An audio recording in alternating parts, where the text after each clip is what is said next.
The Disrupt Education vlog can be found on YouTube. To hear it in podcast form, search Disrupt Education on any of the following podcast platforms: Anchor, Apple Podcasts, Google Podcasts, Breaker, Castbox, Overcast, Radio Public, Pocket Cast, Spotify, or Stitcher.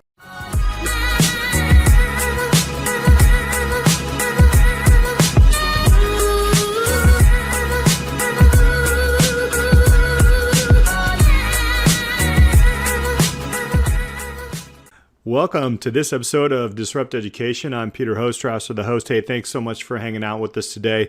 We got a great one today. We have the founder of OutboxEdu, Denis Ocampo, is with us, and let's just jump right in. Denis, thank you so much for being here, man. Hey, Peter, thank you for having me. It's a pleasure. Awesome. Tell us a little bit about your background, man. Who are you, and what are you doing these days? Yeah, so a little bit about myself. Grew up in Brooklyn, New York City, right, and then moved to Harlem.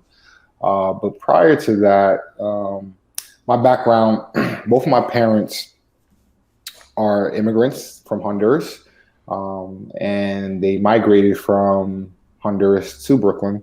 And so growing up in Brooklyn to two immigrant parents was it was kind of a challenge, right? Because in my household, I only learned Spanish, and I didn't learn English until I obviously went out to school and I assimilated with my peers and so forth. So it was very tough. I had a tough upbringing, and I knew that I was different growing up because of that barrier, right? The language barrier that I had. And so as I'm growing up and then I become an educator, I see more of the disparities in schools because as an educator, I have a different lens, right? When you're growing up, you don't see, it's kind of like looking from outside in, Right. And now I'm inside looking out. And so when I was a child, I didn't see the disparities in schools, but the education system really needs a reform. And so again, being an educator, seeing that, I said, I wanted to build something that allowed for students, specifically language learners, right? Because they were one of the largest populations now. I wanted to help them learn and build fluency in that language, right?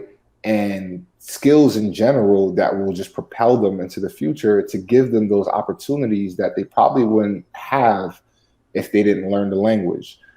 If you know, a lot of people who don't know the English language, obviously, they aren't prepared enough for careers, right? Because you need to know the English language. You aren't prepared to go to college, right? Because you need to learn the English language. So that leaves them pretty much at the wayside, as opposed to our counterparts, right? Who are proficient in English and excel and get to do great things in life. So I wanted to change that dynamic. And especially me seeing that growing up, I said, let's build a platform, right, that allows them to focus on their education and create education kind of pathway for themselves, where they can learn whenever, with whomever they wanted to learn with. And so that leads up to OutboxEdu, where we're at now.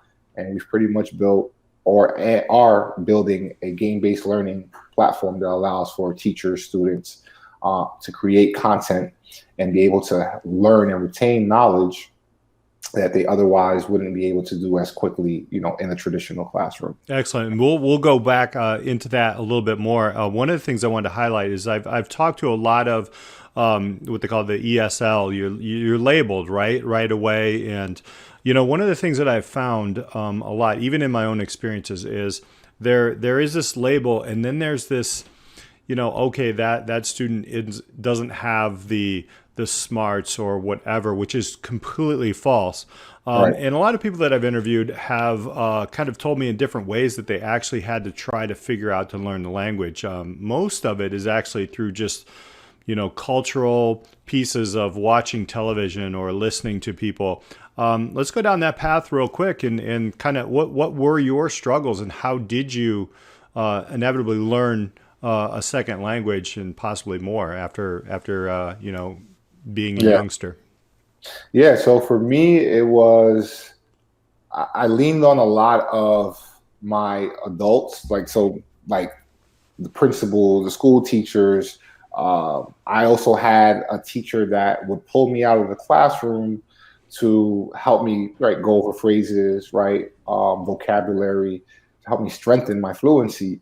And so a lot of my upbringing was just experience, right? Like learning, like you had mentioned, through TV or through books, and just really forcing myself as much as possible to learn the language.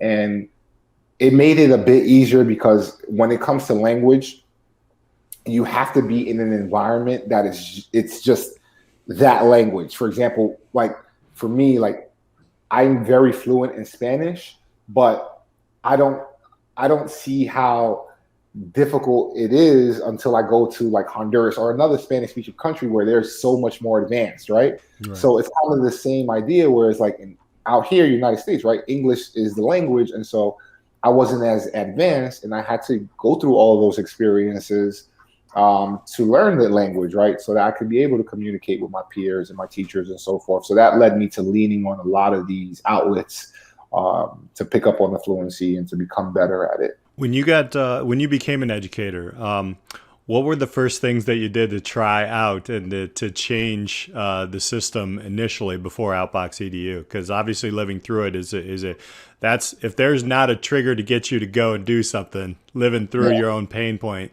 that is. So yeah, tell us a little bit about that. Yeah. So I was actually a PE teacher. So a lot of the stuff I did was automatically fun. And for those language learners, when it came to certain skills and ideas, we would have to differentiate it for them. But for the most part, a lot of the concepts around the sports, most of them grasped it because, I mean, sports is universal, right?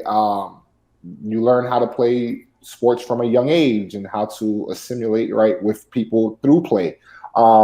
So for me, it was very easy to be able to have a lesson and teach whomever, right, in whatever language, um, to help them understand that sport. So it wasn't that much of a hard task for me. And I know for like more content based teachers, it's tough, right? Because how do you translate math or science in a way that a language learner can understand that? Because it's not as universal, right? It's not like everyone learns, those concepts and subjects at once. So I think I got the easy job when it came to being a PE teacher and teaching them. But nonetheless, it's still a task, right? Because you Right. have to modify it so that they understand it. When you made that pivot into, I will call you an edupreneur. That's what they call us, right? That's the new phrase now. Yep. There'll be another one in 10 minutes, and you gamified it. So looking at Outbox EDU, and anybody can go there. It's at .com, right? Outboxedu.com. Yes. And it's gamification. Talk about that. How did you build an environment for people to be in? I will tell you before you answer that question, I completely agree.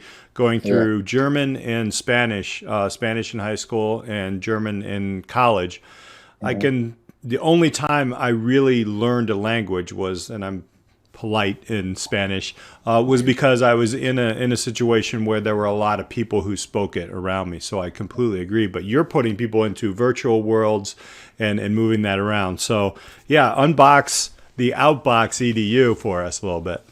Yeah. So I'm a very avid game player, like since young. And like I said, those are one of the outlets that I use to learn the language, right? Um, it just made sense for me growing up playing games to build an environment that allow for students to learn anything, whether it be language, or science or math, right? Through gamification, just because of the power behind it.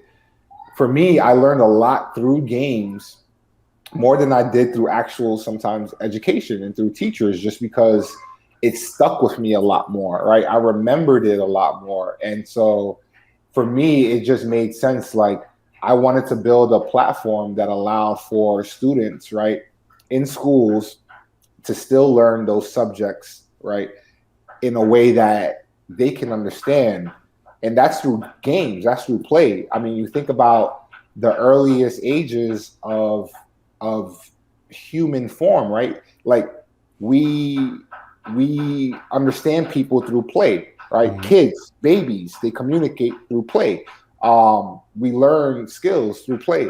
So it just made sense. Is like I wanted to build a platform that, again, teachers, right, can even understand, because sometimes there's this stigma on games, right, where it's like, and I've heard this like since young, like games rot your brain, right? Like don't stay on the game for hours, and and to a certain extent, yeah, right. But I think it does more good than damage, and we're starting to see that now. You see a lot of ed tech platforms that are gamifying school, right? They're gamifying lessons, because it's all about meeting the child where they're at.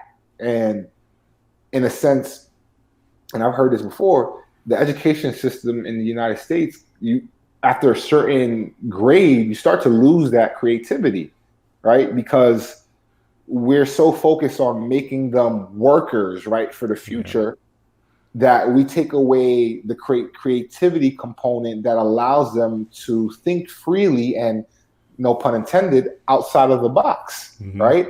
So that's kind of the basis behind the platform. I wanted to build something that allowed for students to have agency in their learning, to take back uh, that kind of passion of learning for themselves, as opposed to having it teacher directed all the time. Because again, it's like you being in front of a big audience, you're only going to get but so much information if you have one teacher teaching one style to the whole group. You have to, as a teacher, meet everyone on their level. So OutboxEdu allows for teachers and students to kind of meet everyone on their level based on their understanding of learning, right? Whether it be through audio, whether it be through visual, right? Whether it be hands-on in a sense. We kind of we want to touch on all of those learning styles so that we don't miss anyone, right? We want everybody to understand whatever it is they're learning in their way, in their language, um, but just in a way that they understand it. And it is so true. I mean, I remember video games growing up, right? You remember leveling up, and you actually learned to level up. And I've heard that. I remember the rot in the brain and all that as a Yeah, Gen Xer, right? yeah, But I think one of the most interesting things is what you stated there is the audio, or the teacher led conversations. I'm a high school educator, and yeah, these students are going through that 7 periods a day. You're trying to give them the creativity, and creativity to them right now is just an idea, because they're not really allowed to expand on it. I mean, it's very difficult to do that in time frames. How do you see Outbox EDU kind of like breaking down some of those barriers and letting kids explore? Because there's obviously an exploration tone to it when you take a look at it. yeah. So it's similar in a sense, like a lot of other platforms. I don't want to say a lot, but like a Roblox, right, or Mhm. Minecraft.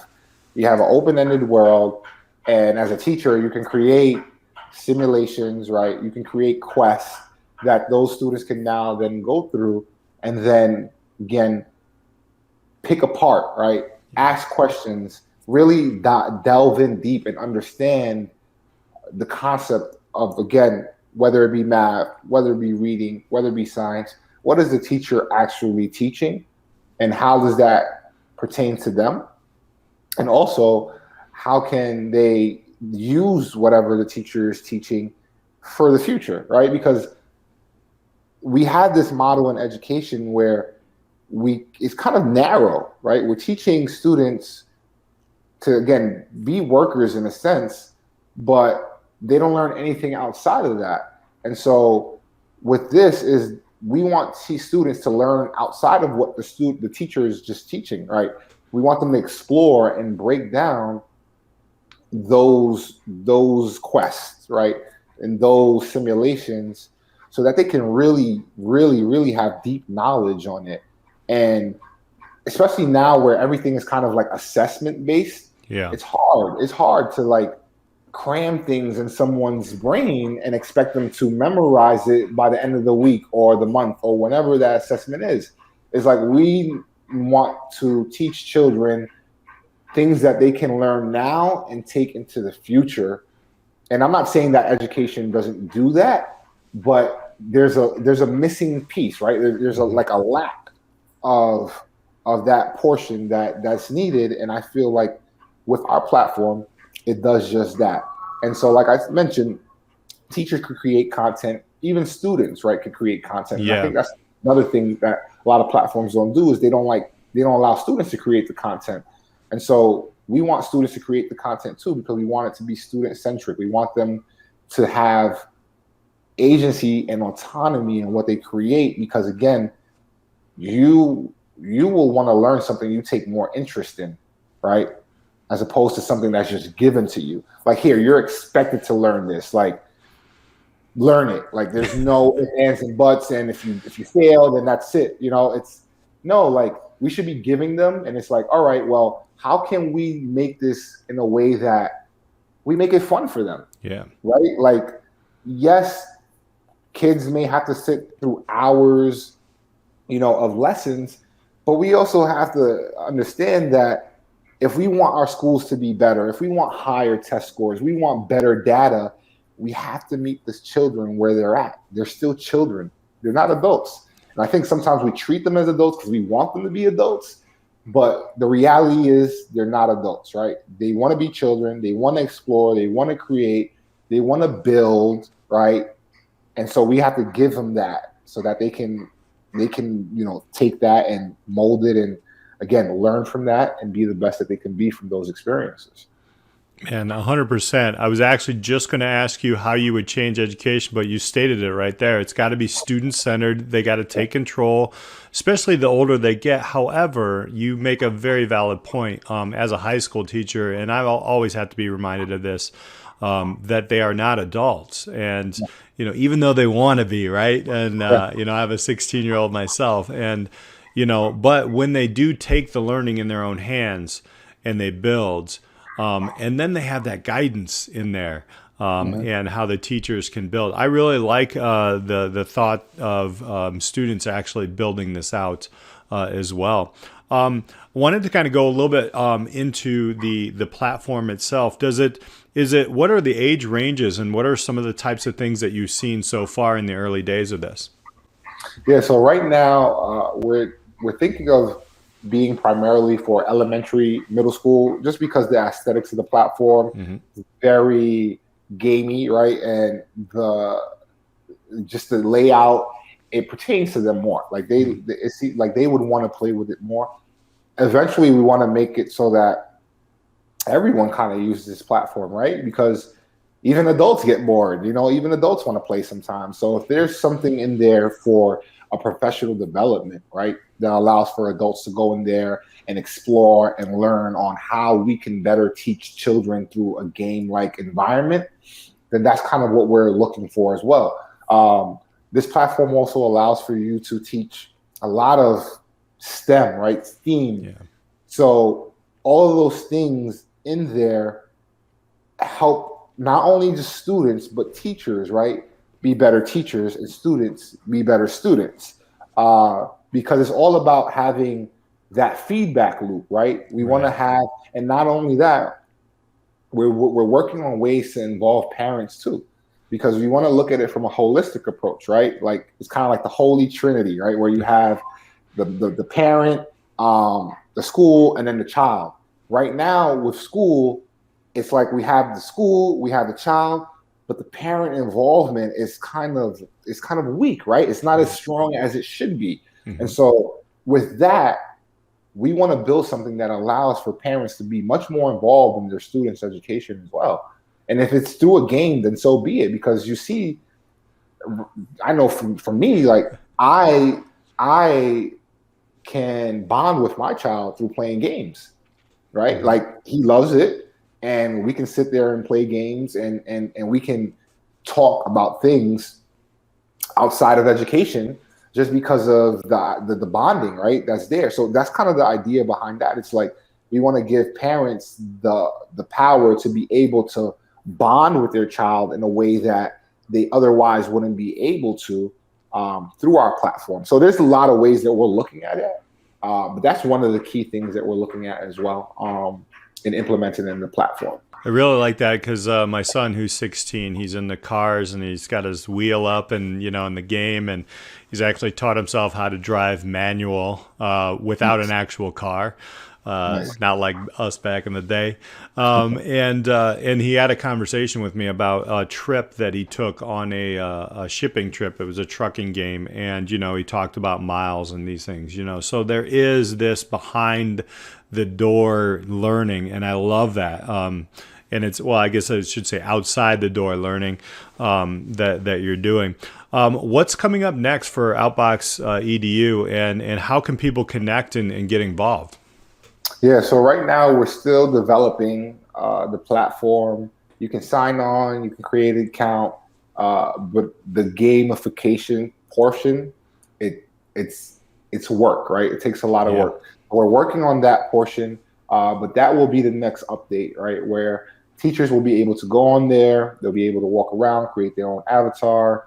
You'll be able to upload, right? Digitize your lessons, and then be able to invite students. So if you're on a computer, just like we are right now, you can pretty much give someone an access code. They can join on with their own avatar, and you can start learning, right? Start teaching.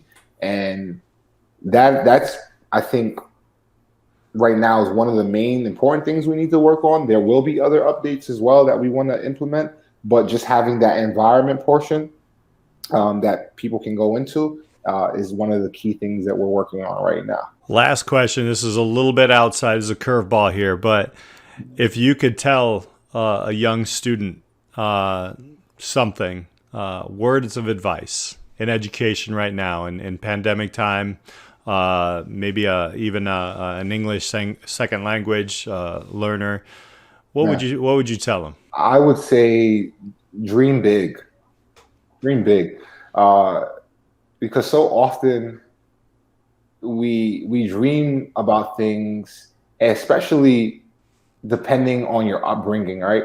We dream about things, but we don't think they're attainable. And for me, I know, like growing up, I probably wouldn't have never thought that I'd be in this position, right, where I'm building something like this. But in the back of my mind, I always knew I wanted to make an impact. And so, regardless of how I made it, right, I'm still doing it, right, in a sense, through ed tech, through the platform, through Outbox EDU. So it's still a work in progress, but nonetheless, my dreams have come to fruition. So that's not to say that anybody else can't do it.